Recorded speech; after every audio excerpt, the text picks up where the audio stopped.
नमः संस्कृताय साथियों, आज हम पुनः कक्षा 10 से मुशी भाग 2 के प्रश्न क्रमांक 3 से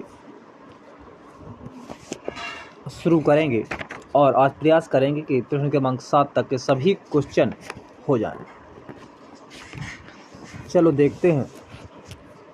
चलो इसके पहले हम प्रश्न क्रमांक 2 का लास्ट क्वेश्चन भी देख लें। इसमें दिखाई देता है अंतिम पदांश से कवेः का कामना अस्ति। यहाँ देखो ये दिखाई देता है अंतिम पदांश से कवेः का कामना अस्ति। तो हमें ध्यान रखना है कि कवि ने अंतिम पदांश में क्या कामना की थी। तो अंतिम पदांश यदि आपने अच्छी तरह से पढ़ा होगा तो याद होगा, उसमें कहा गया था कि प्रस्तर तरे लता तरु गुल्मा नो भवन्तु पिष्टा है, पाषाणी सभ्यता निसर्गे स्यान समाविष्टा, मानवीय जीवन कामे नो जीवन मरणम शुचि पर्यावरणम। बस तो हमें इसी पूरे श्लोक को लिखना है और कुछ नहीं करना है। हम अंतिम पदांश से कवेः का कामना अस्ति का आंसर लिखेंगे, ठीक है। और यदि ऐसे ही समझ में आ जाए तो अच्छी बात है, हम लिखते हैं बार बार वीडियो को रिपीट करके और आप लिख सकते हैं, ठीक है। और अपने पदांश का भी इसमें सहयोग ले सकते हैं, क्योंकि हम आगे बढ़ेंगे। सीधे प्रश्न क्रमांक 4 को देख लें, प्रश्न क्रमांक 2 के 4 नंबर को। तो अंतिम पदांश से लिखना है अंतिम पदांश से कवेः और का को हटा देना। इसको अंतिम पदांश से कवेः इसको हटा करके लिखना अंतिम पदांश से कवेः कामना अस्ति। फिर लिखना यत और फिर इस श्लोक में चले जाओ। तो श्लोक में लिखा है कि लता तरु गुल्मा, है ना, तो उसी को लिखना कि लता तरु गुल्मा, गुल्मा यानी झाड़ी, प्रस्तर तले पिष्टाः नो भवन्तु यानी लता तरु और गुल्म पत्थर के तले ना पिसें, पाषाणी फिर लिखना है प्रस्तर। देखो यहाँ तक लिख लिया कि अंतिम पदांश से कवेः कामना अस्ति यत लता तरु गुल्मा प्रस्तर तले पिष्टाः नो भवन्तु। फिर लिखना है पाषाणी सभ्यता निसर्गे समाविष्टा ना स्यात्, पाषाणी सभ्यता निसर्गे समाविष्टा ना स्यात्, ठीक है। क्या लिखना है?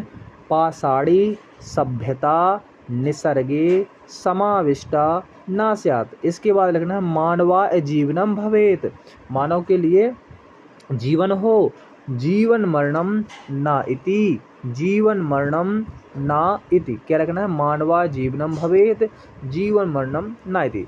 एक बार फिर से देख सकते हो, क्या लिखना है कि अंतिम पदांश से कवेः, अंतिम पदांश से कवेः, ठीक है, अंतिम पदांश से कवेः कामना अस्ति यत लता तरु गुल्मा प्रस्तर तले पिष्टाः नो भवन्तु। फिर लिखना पाषाणी सभ्यता निसर्गे समाविष्टा ना स्यात्, मानवा जीवनम भवेत् जीवन मरणम ना इति। बस यही लिखना था। इसके बाद हम आगे बढ़ेंगे, ठीक है। और आगे बढ़ यहाँ इस 4 नंबर का अपना हो गया है। अब हम यहाँ इस प्रश्न को हल करेंगे 3 को। लिखा कि संधिम संधि विच्छेदम करो, संधि करो और संधि विच्छेद कर दो। तो पहला प्रश्न देखो, लिखा प्रकृति ही और फिर लास्ट में लिखा है रेव। इसका अर्थ ये हुआ कि यहाँ बीच में हमें कोई ऐसा शब्द लिखना है जिससे जो प्रकृति रेव बन जाए। क्या बन जाए? प्रकृति रेव बन जाए। तो प्रकृति ही है। अब हमें इसमें कुछ नहीं करना, इसके स्थान पर केवल एओ लिख देना है। क्या कर देना है? एओ, ठीक है, क्लियर। प्रकृति धन एओ। इसके बाद फिर लिखा है स्यात्, फिर प्लस खाली स्थान, प्लस खाली स्थान, फिर स्यान्यो। तो इसमें भी हमें कुछ नहीं करना। स्यात् धन ना, क्या इस वाले में लिखना है स्यात् धन ना धन एओ। तो स्यात् का ता बदल जाएगा ना में, तो स्यान हो जाएगा। फिर ना लिखा ही है तो स्यान हो जाएगा, फिर एओ कर दोगे, ठीक है, तो स्यान्यो। फिर लिखा है अनंता और यहाँ लिखा हेनंता। तो हमें कुछ नहीं करना, इसमें लिखना है ही। क्या लिख देना है? ही धन अनंता, ठीक है, तो हेनंता है। फिर लिखा है वाही धन अंता पर जगति। तो इसमें भी हमें कुछ नहीं करना, इसमें हमें सीधा सीधा लिखना है वहिरंतर जगति।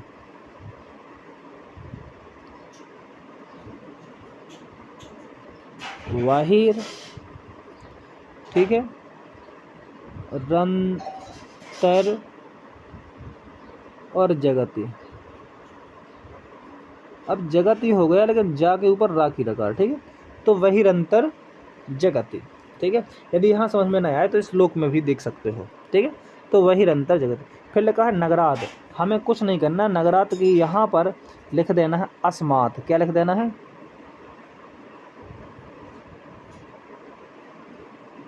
अस्मात, ये माँ है, ध्यान रखना, ठीक है। अस्मात नगरात। संचरणम में कुछ नहीं करना है, संचरणम को सीधा सीधा लिख दो, इसके स्थान यहाँ लिख देना है संचरणम। क्या लिख देना है? संचरणम, ठीक है। फिर धूमम मुंचत लिखा, कुछ नहीं करना, बस जो इसमें धूमम का माँ है इसको हटाकर के ऊपर बिंदी लिख दो, मुंचत ज्यों का त्यों। तो हमें इसमें क्या करना है, इसे यहाँ पर लिख देना है ऐसे, धूमम का धूमम बिंदी रख दो और मुंचति का मुंचति ज्यों का त्यों, धूमम मुंचति। क्लियर है? हम आशा करते हैं कि प्रश्न क्रमांक 3 आपको सभी को समझ में आ गया होगा, ठीक है। प्रकृति धन एव बराबर प्रकृति एव, स्याद धन ना धन एव बराबर स्यान्यो, ही धन अनंता है बराबर हिनंता है, वही धन अंतर जगति को वही अंतर जगति। अस्मात, यहाँ अस्मात लिख देंगे, नगरात है तो अस्मान नगरात हो जाएगा, अस्मात प्लस नगरात बराबर अस्मान नगरात, समधन चरणम संचरणम, और धूमम मुंचत धूमम मुंचति हो जाएगा, ठीक है। अब हम बढ़ते हैं प्रश्न क्रमांक 4 की ओर। कहाँ बढ़ते हैं? प्रश्न क्रमांक 4 की ओर। प्रश्न क्रमांक 4 जो है, 4 को देखते हैं। तो इसमें लिखा है अधोलिखिता नाम अव्यय नाम सहायता रिक्त स्थानी पूर्यत। क्या लिखा है? इसको देखो, प्रश्न क्रमांक 4 को। प्रश्न क्रमांक 4, अधोलिखिता नाम अव्यय नाम सहायता रिक्त स्थानी पूर्यत, और नीचे उसके नीचे ए अव्यय दिए गए। ये क्या दिए गए? अव्यय दिए गए हैं, और इनको उठा करके इन जो खाली स्थान दिए हैं इनके स्थान पर भरना है, ठीक है। तो अब देखो लिखा कि इदानीम वायुमंडलम भृशमदूषितम जातम, इसको तुमने पढ़ा हुआ है। तो जो पहला है यह पहले खाली स्थान में भर जाएगा, ठीक है। यानी पहले में क्या लिखना है? भृशम, पहले लिखना है ए वाला शब्द भृशम, ठीक है, भृशम हो जाएगा। फिर इसके बाद लिखा है जीवनम दुर्वहम जातम, तो अत्र जीवितम, जी अत्र लिखोगे दूसरे में, अत्र जीवितम दुर्वहम जातम। क्या लिखोगे? अत्र जीवितम दुर्वहम जातम, खा नंबर में हो जाएगा। और इसके बाद फिर लिखा है कि प्राकृतिक वातावरण क्षणम संचरणम, तो कुछ नहीं करना, अपी लिखा है, ठीक है, ये अपी लिखा है, इसको लिख देना, ए वाला अपी है। तो अपि लाभदायकम भवति, ठीक है, अपि लाभदायकम भवति। यहाँ 3 तक दोबारा देख लो, ठीक है, इन 3 तक पहले से। का नंबर में लिखना है भृशम, कि इदानीम वायुमंडलम भृशम, यहाँ भृशम लिखोगे, भृशम दूषितम जातम, भृशम लिखा कहाँ है? ये लिखा है, ठीक है। फिर जीवनम दुर्वहम अस्ति, तो यहाँ हमें क्या लिखना है? अत्र लिखा है, ठीक है, तो ये लिख देना अत्र जीवनम दुर्वहम अस्ति। फिर लिखा है प्रकृति वातावरणे क्षणम संचरणम, तो यहाँ कुछ नहीं करना, ये लिखा है अपि लिखा, तो यहाँ लिख देना, यहाँ अपि लिख देना, ठीक है। तो प्राकृतिक वातावरणे क्षणम संचरणम अपि लाभदायकम भवति, अपि लाभदायकम भवति। चलो आगे बढ़ते हैं, आगे देखते हैं प्रश्न क्रमांक घ से, ठीक है, चाका ही घा ए है, यहाँ से देखेंगे और यहाँ तक। तो यहाँ लिखना पर्यावरण संरक्षणम, पर्यावरणम संरक्षणम एओ प्रकृते आराधना, यहाँ लिखना है एओ जे लिखा है, ठीक है, प्रकृत्यो। तो क्या लिखना? पर्यावरण संरक्षणम एओ प्रकृते आराधना, ठीक है। फिर इसके बाद इंगा नंबर में देखो लिखा समय से सदुपयोग करनी है, तो हमें कुछ नहीं करना, ये लिखा एओ के बगल में सदा लिखा ना, ये सदा, तो इस सदा को लिख देना है यहाँ पर कि समय से सदुपयोग करणीय, ऐसा लिख देना। फिर देखते हैं 4 नंबर में, तो यहाँ देखो भूकंपित समय गमन व्ययो उच्चतम भवति, तो भूकंप समय कहाँ जाना चाहिए? भूकंप के समय, तो उसी के नीचे लिखा है बगल से कि वही ही, यानी बाहर, कहाँ जी लिखा है, देखो ये लिखा, तो यहाँ इस वही को यहाँ लिख देना है, ठीक है। कहाँ लिख दोगे? यहाँ लिख दोगे, ठीक है, यहाँ पर कि भूकंपित समय वही गमन व्यय उच्चतम भवति। इसके बाद हमारे पास लिखे हुए हैं हरितिमा, खालिस्तान है, हरितिमा खालिस्तान शुच पर्यावरणम, तो कुछ नहीं करना, सबसे भसम के बाद यत्र और तत्र लगातार लिखे हैं और उसी क्रम में लिख दो। कैसे?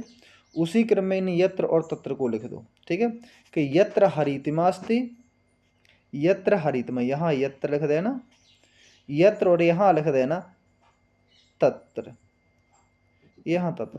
तो यत्र हरितमा तत्र शुच पर्यावरण, जहाँ हरियाली है वहाँ पर्यावरण स्वच्छ है। ठीक है, आशा करते हैं कि प्रश्न क्रमांक 4 तुम्हें समझ में आ गया होगा। ठीक है, आज हम वीडियो को बहुत तेज गति से ही बना रहे हैं, ध्यान रखें। हमारा टारगेट है कि प्रश्न जो अध्याय 1 के प्रश्न उत्तर है वो सभी पूर्ण हो जाने चाहिए।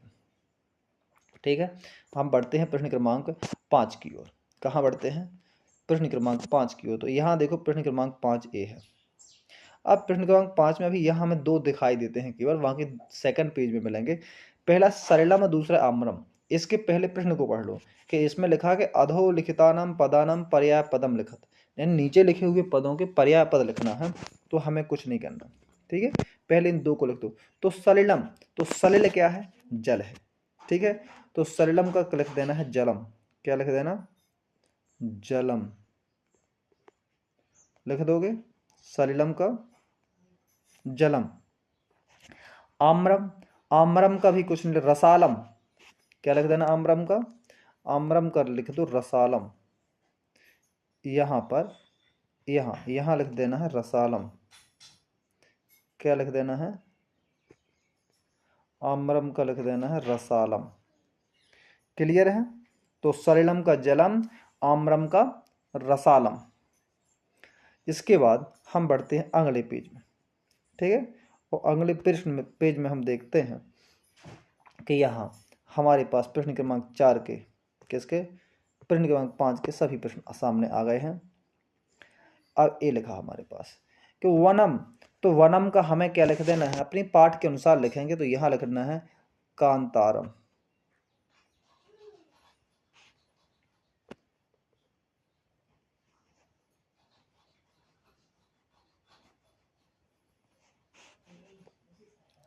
वनम का कांतारम। शरीरम, शरीरम का सभी को पता है क्या होता है? तन, यानी तनु।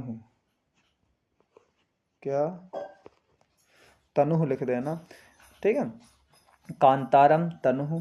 और कुटिलम जो लिखा है, तो कुटिलम का लिख देना वक्रम। कुटिलम का क्या? वक्रम। पाषाण, पाषाण का प्रस्तरः।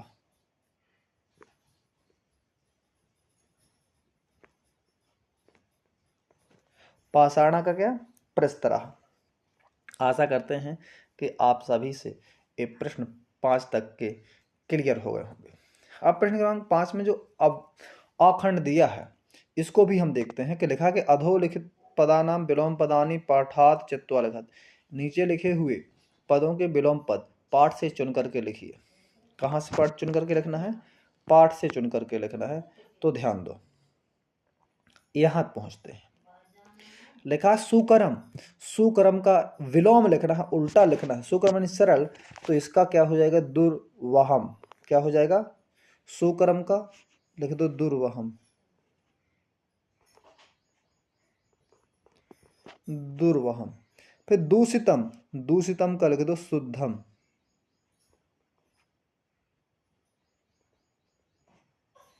दूषितम का क्या?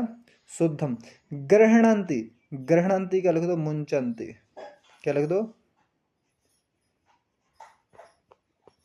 मुंचंती। ठीक है, निर्मलम, निर्मलम का लिख दो सामलम। क्या लिख दो?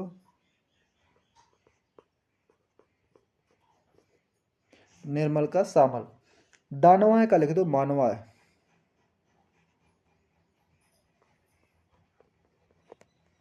दानवाय का मानवाय।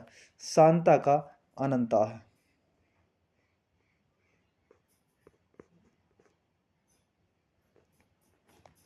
शांता का अनंता है। ठीक है, आशा करते हैं कि आप सभी को प्रश्न क्रमांक 5 के सभी समझ में आ गए होंगे। एक बार यदि रिपीट करना हो तो उसको देख सकते हो। ठीक है, ऊपर से देखो। प्रश्न क्रमांक पहले था आम्रम, तो आम्रम का जलम, वो आम्रम का रसालम, और सलिलम का जलम। आम्रम का क्या, रसालम, शैलम का जलम, वनम का कांतारम, ठीक है, शरीरम का तनु, कुटलम का वक्रम, पाषाण का प्रस्तर, ठीक है, वनम का कांतारम, शरीरम का तनु, कुटिलम का वक्रम, पाषाण का प्रस्तर, ठीक है, शुक्रम का विलोम, दुर्वहम, दूषितम का शुद्धम, गृहणंती का मुंचंती, निर्मलम का श्यामलम, दानवा का मानवा, शांता का अनंता, ठीक है, इतना है। अब हम आगे बढ़ते हैं, ठीक है, आगे बढ़ते हैं। प्रश्न क्रमांक 6, कौन सा, प्रश्न क्रमांक 6 लिखा है कि उदाहरण अनुसृत पाठात चित्वा चा समस्त पदानी समास नाम चा लिखत, समस्त पद और समास के नाम लिखना है।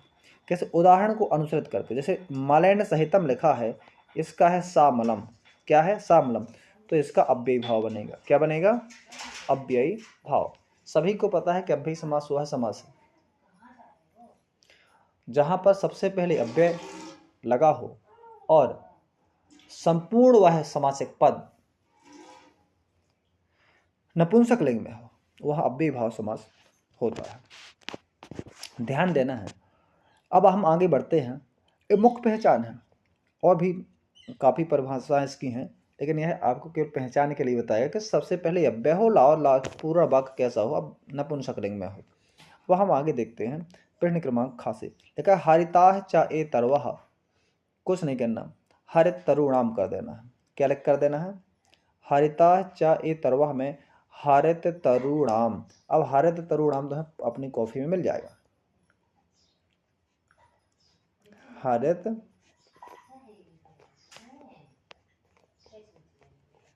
हरित तरुणाम, ठीक है। फिर ललिता है चा या लता है, इसका हाँ, और हरित तरुणाम में क्या है, इसमें हरित तरुणाम में ध्यान रखो, हरित तरुणाम तो लिखना ही है, इसके साथ साथ एक समास का नाम लिखना है। तो यहां लिखना है तो हमें हरित तरुणाम, क्या लिखना है, हरित तरुणाम, और समास लिखना है कर्मधारय, क्या लिखना है, कर्मधारय, ठीक है। किसमें, हरित तरवाह ए, हरिताह च ए तरवाह तेसाम, तो ये हरित तरुणाम इसमें लिख देना है, और इसका जो समासिक समास बनेगा हरित तरुणाम, वह बनेगा कर्मधारय, क्या बनेगा, कर्मधारय। फिर लिखा ललिताह च या लताह, तो तुमने ललित लता नाम पढ़ा हुआ है, और वही लिख देना है ललित लता नाम, क्या लिख देना है। हम यहाँ लिखते नहीं हैं, सीधे लिखते जाइए आप, किताब खोलिए और किताब में देखिए लिखा है कि ललित लता नाम, और समास इसमें भी क्या हो जाएगा, कर्मधारय। यानी का नंबर में तो अव्ययी भाव है, लेकिन हरिताह च ए तरवा, हरित तरुणाम में कर्मधारय समास है, और ललिताह च यह लता है, इसमें भी क्या है, कर्मधारय समास है। और इसका जो समासिक पद बनेगा, समस्त पद बनेगा, वह बनेगा ललित लता नाम, क्या बनेगा, ललित लता नाम। नवा मालिका, नवा मालिका का कुछ नहीं करना, नव मालिका लिख देना है, क्या लिखना है, नव मालिका, नव नव मालिका। और नव मालिका में भी कौन सा समास है, इसमें भी यही समास है जो ये समास ऊपर दिया है, कर्मधारय समास। नव मालिका में भी कौन सा समास है, कर्मधारय, यानी लगातार खा गा और घा में कौन सा समास है, कर्मधारय समास है। अब हम बढ़ते हैं घा तक, अब इंगा में पहुंचते हैं। अब इसमें देखो लिखा है धृत सुख, धृतः सुख संदेशः एन, तो धृत सुख संदेशम, क्या, धृत सुख संदेशम लिख दें, धृत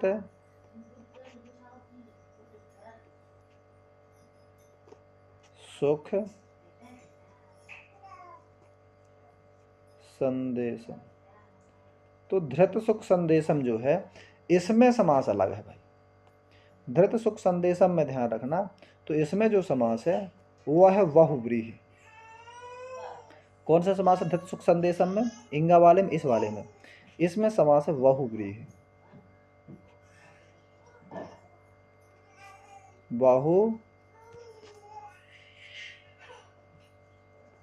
इसमें बहुव्रीहि समास है, ठीक है, क्लियर है।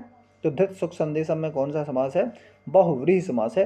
धृतः सुख संदेश है एन तम, तो उसको हम कहेंगे धृत सुख संदेश। ठीक, इसमें बहुव्रीहि समास है। फिर लिखा कज्जलम एवं मरणम, तो कज्जलम एवं मरणम में कुछ नहीं करना, सीधे सीधे लिख दो कज्जल मरणम। क्या लिख दो?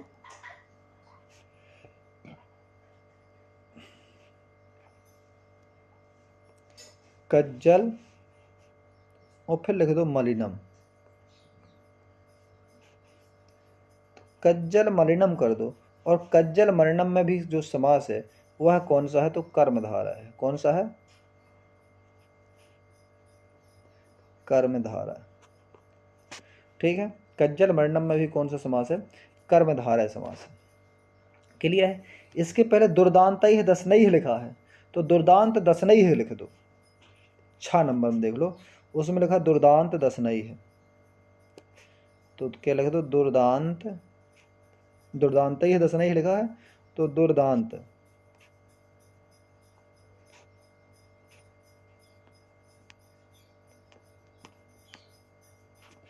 दुर्दांत दसनई ही कर दो।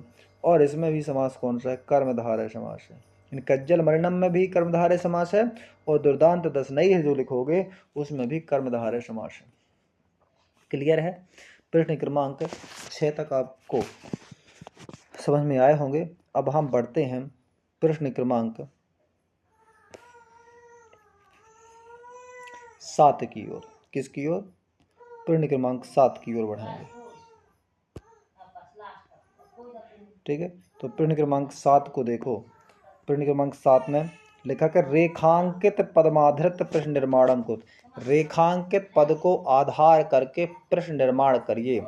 लिखा है सत सकटियानम कज्जल मरणम धूमम मुंचति, यानी गाड़ी काजल के समान क्या करती है? धुआं छोड़ती है। सकटियानम यानी गाड़ी जो है वो क्या करते हैं? काजल के समान धुआं, काला धुआं छोड़ते हैं। तो इसमें क्या करना है? प्रश्न का निर्माण करना है। और जो ये अंडरलाइन है, ये शब्द देखो, ये अंडरलाइन है ना, ये अंडरलाइन जो शब्द हैं इनको आधार करके, यानी इनको हटा करके, क्या करके? इनको कज्जल मरणम को हटा करके, और यहाँ कोई प्रश्नवाचक अपन को शब्द लिखना है। तो अपन सकटियानम को हटा, कज्जल मरणम को हटा दें। किसको हटा दें? कज्जल मरणम को। तो अब इस कज्जल मरणम के स्थान में हम लिखेंगे, ऊपर देखो लिख दे रहे कीदृशः,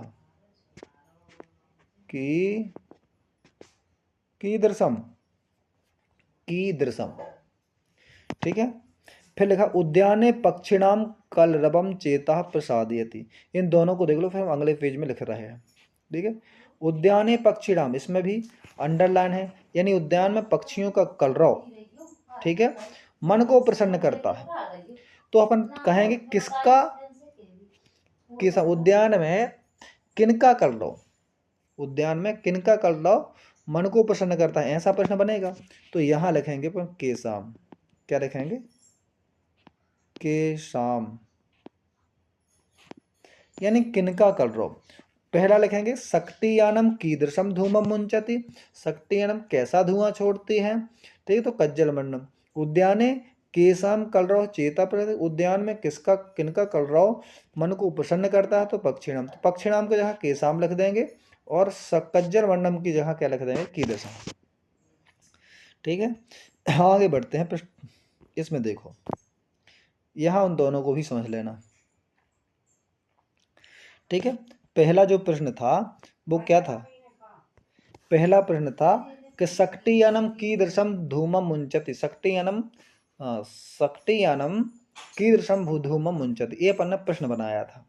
ठीक है, और उसमें लिखा क्या था? प्रश्न में पहले से ही आंसर दिया था कि रेखांकित पदमाधृत प्रश्न निर्माणम को, रेखांकित पद को आधार करके प्रश्न निर्माण करिए।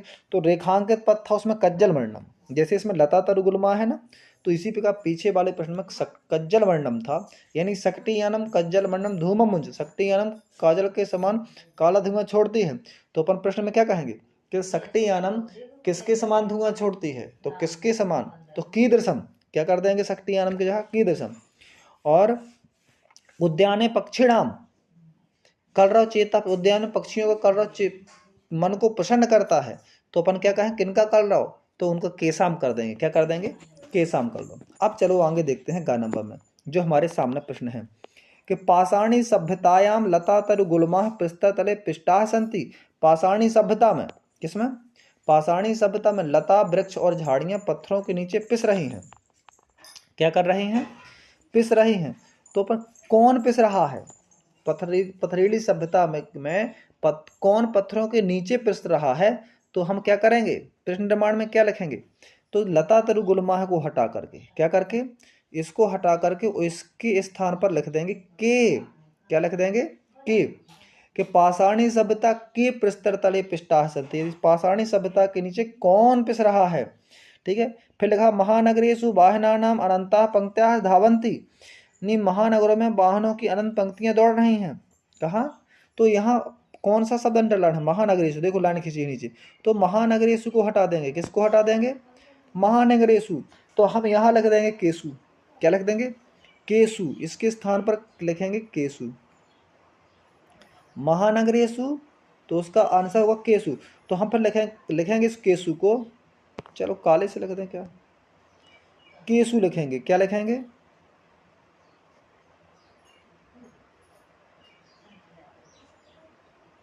केसु। केसु वाहनानाम अनंताः पंक्त्याः धावन्ति, यानी किनकी केसु, है ना? महानगरों में, महानगर यानी महानगरेषु वाहनानाम अनंताः पंक्त्याः सन्ति। यही कहा ना, महानगर में वाहनों की अनंत पंक्तियां दौड़ती हैं। तो किन में? केसु, यानी किन में वाहनों की अनंत पंक्तियां दौड़ती हैं, अपन केसु कर देंगे, यानी किन में वाहनों की अनंत पंक्तियां दौड़ती हैं। फिर आगे चढ़ते इंगा नंबर में बढ़ते हैं। लिखा है कि प्रकृत्या सन्निधौ वास्तविकम सुखम विद्यते, यानी प्रकृति के निकट, किसके निकट? प्रकृति सन्निधौ, यानी प्रकृति के निकट वास्तविक सुख विद्यमान है या वास्तविक शुद्ध है। तो कहाँ, यानी किसके निकट? किसके निकट करेंगे? तो प्रकृत्या तो अंडरलाइन है, तो इसको हम क्या करेंगे, हटा देंगे पहले। तो हम क्या करेंगे इसके स्थान पर? कस्याः, यानी किसके, कस्याः लिख देंगे कि कस्याः, फिर इसके बाद सन्निधौ, ठीक है, कस्याः सन्निधौ वास्तविकम सुखम विद्यते, किसके निकट वास्तविक सुख है। आज हमने बहुत ही तेज गति से और सभी प्रश्नों को समाप्त किया है, ताकि आप लोगों के पास सही प्रश्नों के उत्तर पहुंच सकें। ठीक है, आज YouTube के माध्यम से हमारा प्रथम अध्याय समाप्त होता है। अब हम कल और इसी समय फिर अध्याय 2 को देखेंगे। किसको देखेंगे? अध्याय 2 को देखेंगे। ठीक है, और अध्याय 2 जो होगा उसका नाम है बुद्धिर्बलवती सदा। क्या नाम है? बुद्धिर्बलवती सदा। और हम इसी अध्याय को देखेंगे। ठीक है, आशा करते हैं कि आपको यह अध्याय समझ में आया होगा। आप इस वीडियो को अधिक से अधिक छात्रों तक पहुंचाएं, ताकि वह भी इन प्रश्नों को देख सकें और अपना भविष्य सुरक्षित कर सकें। ठीक है, चैनल को लाइक और सब्सक्राइब ज़रूर करें, सब्सक्राइब ज़रूर करें, ताकि आप तक यह वीडियो पहुंच सके।